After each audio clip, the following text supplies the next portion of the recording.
मैं काम पे था, घर से खाली हाथ गई है। एक आधा लड़का था ऐसा कि जो कहता था अपना एड्रेस बताओ।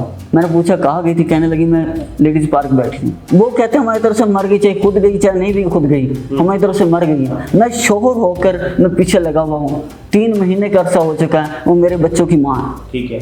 रोज़ाना मैं जाता हूँ लेकिन मेरी कोई फरियाद नहीं सुनी जाती। मैं हाथ जोड़ के तमाश करता हूँ, मेहरबानी कीजिए, शायद मेरी बीवी बच्चे के साथ किसी और की जान भी जुड़ी हो।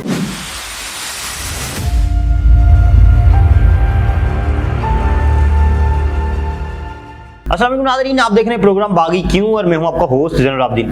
नाज़रीन, हमने पाकिस्तान में ऐसे बहुत से ख़ानदान देखे हैं जो मुख्तलिफ जगहों पे धरने देते हैं, मुख्तलिफ जगहों पे मुजाहरे करते हैं, क्योंकि उनका जो कफ़ील होता है वो गुम हो जाता है, लापता हो जाता है या अगवा हो जाता है। लेकिन आज हमारे साथ एक ऐसे कफ़ील मौजूद हैं, एक ऐसे फ़र्द मौजूद हैं जिनका ख़ानदान ही गुम गया है। जी हाँ, चनियोट से इनका ताल्लुक़ है, लाहौर में रहते हैं, ताजपुरा में। सैयद अंसर तकी इनका नाम है। इनकी क्या कहानी है और इस कदर दर्दनाक कहानी है कि हर जो ख़ानदान रखने वाला शख्स है, जो फैमिली से मोहब्बत रखने वाला शख्स है, उसके अंदर के जो जज्बात हैं वो मन के बाहर आते हैं। इनसे बात करते हैं कि इनके साथ क्या हुआ है और अब तक ये कहां जा चुके हैं और कैसा रवैया रहा है अब तक कानून नाफिज करने वाले इदारों का इनके साथ। अस्सलाम वालेकुम सर, बहुत शुक्रिया आप तशरीफ लाए। वालेकुम सलाम जनाब, मैं आपका शुक्रिया अदा करता हूँ। सबसे पहले हम बात इस चीज़ की कर लेते हैं कि असल में वाकया क्या पेश आया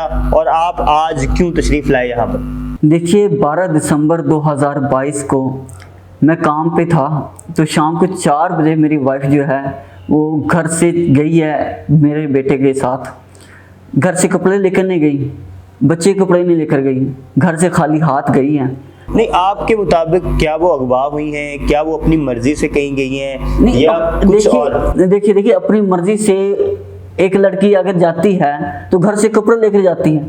ठीक है। घर से अपने बच्चे के कपड़े तक लेके जाते। सर्दी का मौसम हो, 12 दिसंबर का महीना है, अगर घर से अगर भागने की नीयत से निकली हो तो मुझे ये बताएं कि वो कैसे घर से अपने कपड़े लेकर जाती, अपने बच्चे के कपड़े लेकर जाती। आप काम क्या करते हैं? तो आप घर में कितने घंटे मौजूद होते थे और कितने घंटे आप काम पर होते थे? बाज़ औक़ात ऐसा होता था कि मैं सुबह 9 बजे निकलता हूँ काम पे, तो शाम को रात को तकरीबन 9-10 भी बज जाते थे। लेकिन मैक्सिमम ज़्यादातर मेरा कोशिश यही होती थी कि मैं शाम को 5-6 बजे घर वापस लौट आऊं। आपकी अदम मौजूदगी में घर में कोई और शख्स होता था, यानी आपके घर में कोई बड़े, आपके वालिद साहब, आपकी वालिदा या कोई उनके वालिद? नहीं, वो पीछे गांव में है। वालिद भी मेरे फौत हो चुके हैं और मेरी वालिदा भी फौत हो चुकी है, लेकिन इधर जो मैं अकेले रहता हूँ। ठीक है। इससे पहले कोई अपनी जो बेगम साहिबा हैं उनसे, उन पर किसी किस्म के कोई शक व शुबात हों, कोई आपको किसी किस्म का शक पड़ा हो कि कोई उनका कोई इस तरह का किसी लड़के से बात करते हो या इस तरह की कोई चीज़ थी, इससे पहले आपके जहन में कोई शक व शुबात? एक आधा लड़का था ऐसा कि जो कहता था अपना एड्रेस बताओ, मैसेज भी बात होती थी। ठीक है। लेकिन मैं यकीन से कह सकता हूँ कि वो ऐसे नहीं थे किसी लड़के के साथ भाग जाए, ऐसा नहीं है। नहीं, आपको ये नहीं लगता कि अगर आप उनकी ज़रूरियात पूरी नहीं कर पा रहे थे तो वो हो सकता है कि इस बात की वजह से ही, यानी आप अगर ज़रूरियात पूरी नहीं कर पा रहे थे तो वो आपसे मुतनफ़र हो चुकी हों? नहीं, ऐसा नहीं है। असल में मौला का शुक्र है, दिया हुआ हमारा बहुत कुछ है, 2 बाजू दिए हुए हैं, मैं बहुत अच्छा कमा लेता हूँ। 1500-2000 इतनी मैक्सिमम हमें दिहाड़ी लग जाती है, तो इतना एक फैमिली के लिए बहुत आपका अच्छा गुजर बसर हो रहा था। जी, गुजर कोई लड़ाई हो रही थी किसी किस्म की, घर में कोई झगड़ा हुआ हो? नहीं, इतनी ज्यादा कोई झगड़ा भी नहीं कि वो घर छोड़ के भाग जाए। शादी को कितनी देर हुई आपकी? 7 साल का अर्सा हो चुका है, लेकिन 2015 के आखिर में। लव मैरिज थी या अरेंज मैरिज थी? अरेंज मैरिज ही थी हमारी। वो मेरे जो है मामू की बेटी है। ठीक है। तो अभी उनका किसी घर में से किसी शख्स से राब्ता नहीं हुआ? उनका जो किसी के साथ कोई राब्ता नहीं हुआ, किसी के साथ, ससुराल में ना ही जो उनका मैके है वहाँ पे किसी के साथ कोई राब्ता नहीं। अगर राब्ता हुआ होता तो मेरे साथ कोई मजाक नहीं करता ऐसा। सब मुझे जानते हैं, मुझे जरूर बताते कि इस जगह पर मौजूद है। तो अभी आप क्या समझते हैं, अभी तक जो आप 3 महीने आप गुजार चुके हैं, पहले तो ये बताइए 3 महीने जो हैं इसमें आपने क्या कोशिशें की हैं उनको ढूंढने? मैंने बहुत ज़्यादा कोशिश की है, बहुत ज़्यादा मैंने कोशिश की है। थाने में मैंने FIR दर्ज करवाई है। मैं बार बार उनसे कहता हूँ कि बहुत सीरियस मैटर है, बहुत सीरियस मसला है, इसे सीरियस तरीके से देखो, लेकिन वो मेरी बात नहीं मानते। मैं क्या करूँ, मैं परेशान हूँ, मैं गरीब आदमी, मैं इतने पैसे नहीं भर सकता, उन्हें पैसे खिलाता रहूँ। उनकी करीबी दोस्त हो, यहाँ आगे बनी हो, या वैसे कोई दोस्त हो? मैं नहीं जानता उसकी दोस्त कोई ऐसी होगी, लेकिन मुझे यकीन है उसने मुझे जिक्र नहीं किया। आप चनियोट शहर से हैं? जी, मैं चिन्नौर शहर से आगे एक गांव है, गांव के तो आपको ये ख्याल नहीं आया कि किसी गांव से एक औरत को आप लेके यहाँ पे आए लाहौर, तो आपने उनका कोई देखभाल करनी है? आते ही लाहौर एक बड़ा शहर है और यहाँ पे इस तरह की चीज़ें तो होती रहती हैं रूटीन में, और आपके मुताबिक वो लेडीज़ पार्क में भी डेली जाती थी, तो ये मसला तो क्रिएट हो सकता था। और आपको ये कंफर्म है कि वो जब लेडीज़ पार्क जाती थी तो वो लेडीज़ पार्क ही जाती थी? जी, वो बताते हैं लेडीज पार्क जाती। ये तो वो बताती थी, आपने कभी उनको फॉलो किया? मैंने कभी इस पर शक ही नहीं किया। देखो, अगर तुम औरत की इज्जत करोगे तो अल्लाह तुम्हारे दरमियान इज्जत डाल देगा। देखो, एक औरत है, औरत पर ऐसी कोई तोहमत, कोई शक करना बहुत बड़ा गुनाह है, ठीक है, जब तक यकीन ना हो जाए। और वो ऐसी है भी नहीं, वो इस टाइप की थी नहीं वो लड़की। आमिर साहब से आपने पता भी पूछ लेना था कि कहाँ पे रखा हो?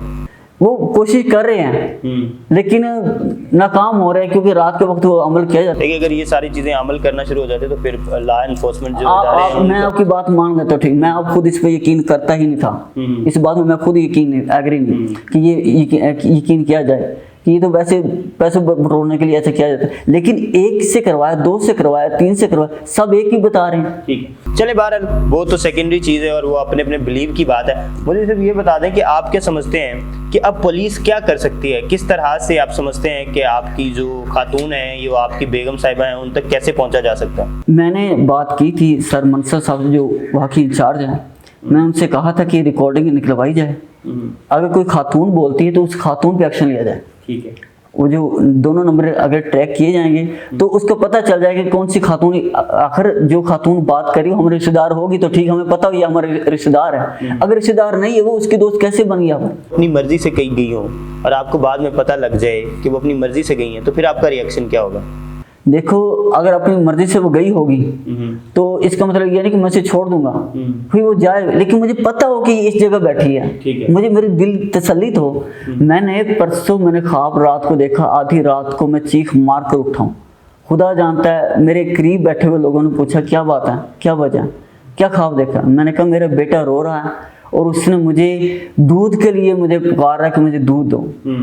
मैं क्या करूं, मैं तड़पता हूँ, वो मुझे अपनी तरफ बुलाता है और मैं जा नहीं पा रहा हूँ। मैं दूध उसे दे रहा हूँ लेकिन वो मेरी दस्तरस से बाहर है। मतलब ये ना कि घर वालों को ये शक और शुबा है कि वो कहीं भाग गई।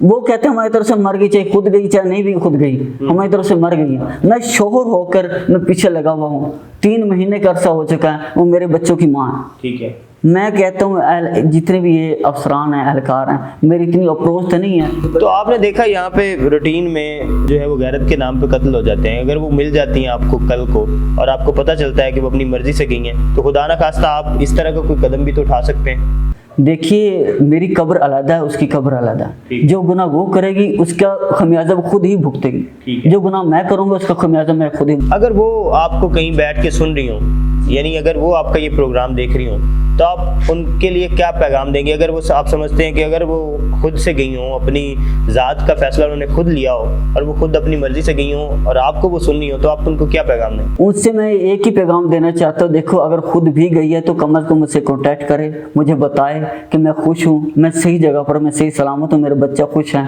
मैं कुछ नहीं कहूँगा। ठीक है, अच्छा चलें जी, आप अब क्या समझते हैं कि कानून और जो कानूनी इदारे हैं वो आपको किस तरह से हेल्प आउट कर सकते हैं? और जो लोग आपको सुन रहे हैं, मेरी इल्तिजा है, मेरी इल्तमास हैं, मैं हाथ जोड़ के इल्तमास करता हूँ, मेहरबानी कीजिए। शायद मेरी बीवी बच्चे के साथ किसी और की जान भी जुड़ी हुई, मेरी बीवी बच्चे को ढूंढने निकलो तो किसी और के बच्चे भी मिल जाए। मेहरबानी कीजिए, शफकत कीजिए, मेरी दाद रसी कीजिए। मैं यही कहना चाहता हूँ कि आप ये इस मैटर को मजाक मत समझिए, ये बहुत सीरियस मसला है, इसे अगर आप ढूंढेंगे तो इंशाल्लाह आपको कामयाबी मिलेगी। यानी आपका पक्का यकीन है कि वो अगवा हुई हैं? जी, मेरा पक्का यकीन है। अगर आप अगवा हुई हैं तो आपको किसी ने राब्ता नहीं किया, कोई तावान मांगा हो, कोई इस तरह की कुछ ऐसा कुछ भी नहीं, तावान भी अभी तक मांगा। ठीक है, और अगर कोई कॉल आती है फिर आप कानूनी इदारों से राब्ता करेंगे? मैं जरूर राब्ता करूंगा। जितना नाज़रीन आपने कहानी सुनी सैयद अंसर तकी साहब की, जिन्होंने बताया कि उनकी बेगम जो है वो कोई 3 से 6 माह पहले लाहौर शिफ्ट हुए हैं और 3 माह पहले उनकी जो बीवी हैं वो लापता हो गई हैं, जिनके साथ उनका बच्चा भी था। और उनका ख्याल ये है कि वो अपनी मर्जी से कहीं नहीं गई, बल्कि ये कोई किसी किस्म का अगवा उन्हें लग रहा है। लेकिन अगवा हुआ है या नहीं, ये पता लगवाना उनके मुताबिक कानून नाफिज करने वाले इदारों का काम है। और वो ये समझते हैं कि कानून नाफिज करने वाले इदारे जो हैं वो उस तरह से उनकी मदद नहीं कर रहे जिस तरह से मदद करनी चाहिए।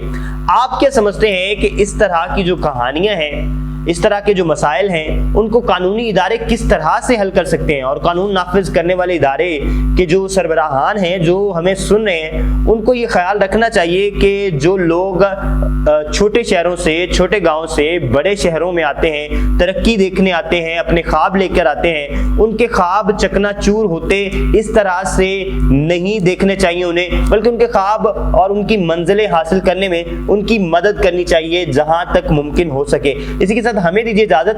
अल्लाह हामिद।